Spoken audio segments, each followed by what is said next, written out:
اعوذ باللہ من الشیطان الرجیم بسم اللہ الرحمن الرحیم وَإِذْ قَالَتِ الْمَلَائِكَةُ يَا مَرْيَمُ إِنَّ اللَّهَ اصْطَفَاكِ وَطَهَّرَكِ وَاصْطَفَاكِ عَلَى نِسَاءِ الْعَالَمِينَ يَا مَرْيَمُ اقْنُتِي لِرَبِّكِ وَاسْجُدِي وَارْكَعِي مَعَ الرَّاكِعِينَ۔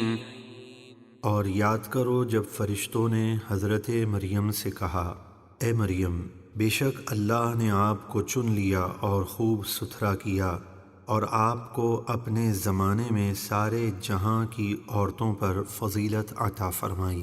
اے مریم، آپ اپنے رب کے حضور ادب سے کھڑی ہوں اور سجدہ کریں اور رکوع کرنے والوں کے ساتھ رکوع کریں۔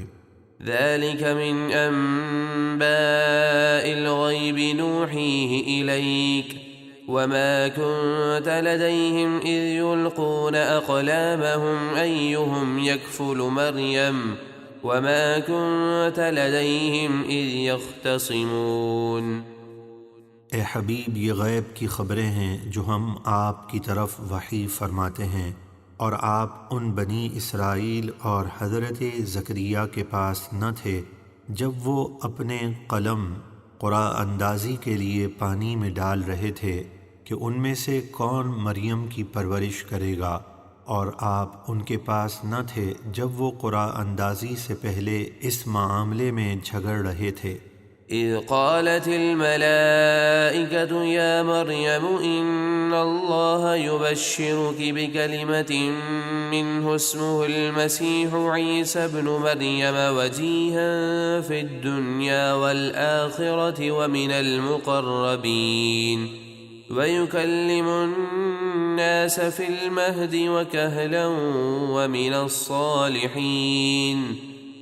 یاد کرو جب فرشتوں نے حضرت مریم سے کہا، اے مریم، بے شک اللہ آپ کو اپنے اس کلمے کی خوشخبری دیتا ہے جس کا نام مسیح عیسیٰ ابن مریم ہوگا، وہ دنیا اور آخرت میں بڑی عزت والا اور اللہ کے مقرب بندوں میں سے ہوگا، اور وہ جھولے میں اور پختہ عمر میں لوگوں سے کلام کرے گا اور اللہ کے خاص بندوں میں سے ہوگا۔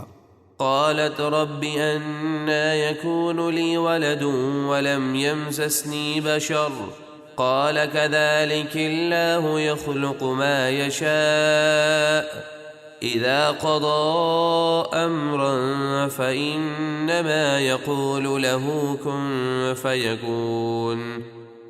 مریم نے عرض کی، اے میرے رب، میرے یہاں اولاد کیسے ہوگی، حالانکہ مجھے تو کسی شخص نے چھوا تک نہیں۔ فرمایا، اسی طرح اللہ جو چاہتا ہے پیدا کرتا ہے، وہ جب کسی کام کا فیصلہ فرماتا ہے تو اس سے صرف اتنا فرماتا ہے کہ ہو جا تو وہ کام فوراً ہو جاتا ہے۔ وَيُعَلِّمُهُ الْكِتَابَ وَالْحِكْمَةَ وَالتَّوْرَاةَ وَالْإِنجِيلَ، اور اللہ اسے کتاب اور حکمت اور توریت اور انجیل سکھائے گا۔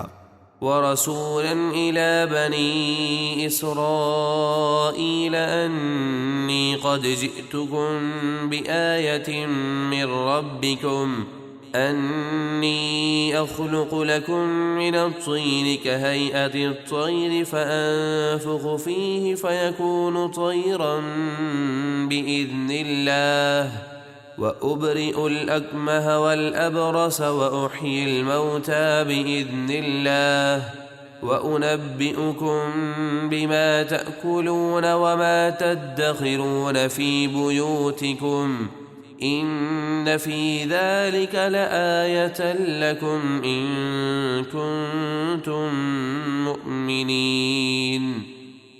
اور وہ بنی اسرائیل کی طرف رسول ہوگا، وہ ان سے فرمائے گا کہ میں تمہارے پاس تمہارے رب کی طرف سے عظیم نشانی لایا ہوں، وہ یہ کہ میں تمہارے لیے مٹی سے پرندے جیسی صورت بناتا ہوں، پھر اس میں پھونک مارتا ہوں تو وہ اللہ کے حکم سے زندہ ہو کر اڑنے لگتی ہے، اور میں مادرزاد اندھے اور برس کے بیمار کو شفا دیتا ہوں، اور میں مردوں کو زندہ کرتا ہوں اللہ کے حکم سے، اور میں تمہیں بتاتا ہوں جو تم کھاتے ہو اور جو اپنے گھروں میں جمع کرتے ہو۔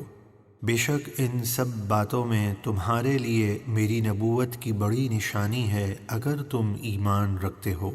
ومصدقا لما بين يدي من التوراة ولأحل لكم بعض الذي حرم عليكم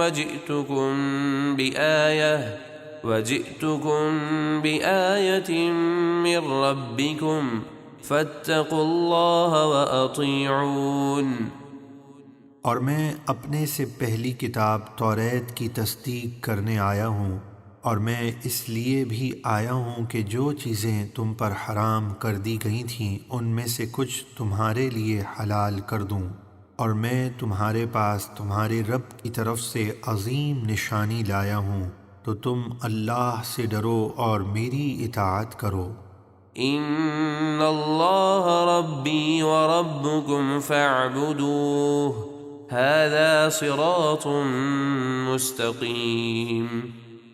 بے شک اللہ میرا اور تمہارا رب ہے، تو تم اسی کی عبادت کرو، یہ سیدھا راستہ ہے۔ فلما احس عیسیٰ منہم الكفر قال من انصاری الى اللہ قال الحواریون نحن انصار اللہ آمنا باللہ واشہد بأننا مسلمون۔ پھر جب عیسیٰ نے ان سے کفر محسوس کیا، یعنی یہودیوں نے آپ کو شہید کرنے کا ارادہ کیا، تو فرمایا اللہ کی طرف ہو کر کون میرے مددگار ہیں؟ حواریوں یعنی عیسیٰ علیہ السلام کے مخلص ساتھیوں نے کہا ہم اللہ کے دین کے مددگار ہیں، ہم اللہ پر ایمان لائے اور آپ گواہ ہو جائیں کہ ہم مسلمان ہیں۔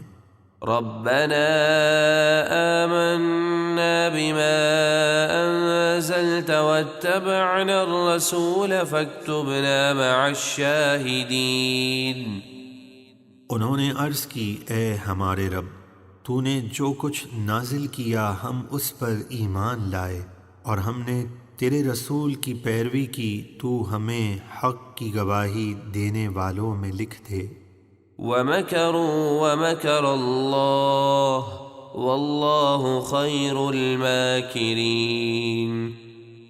اور کافروں نے مکر کیا، یعنی حضرت عیسیٰ علیہ السلام کو شہید کرنے کا خفیہ منصوبہ بنایا، اور اللہ نے کافروں کو ہلاک کرنے کی خفیہ تدبیر فرمائی، اور اللہ سب سے بہتر خفیہ تدبیر فرمانے والا ہے۔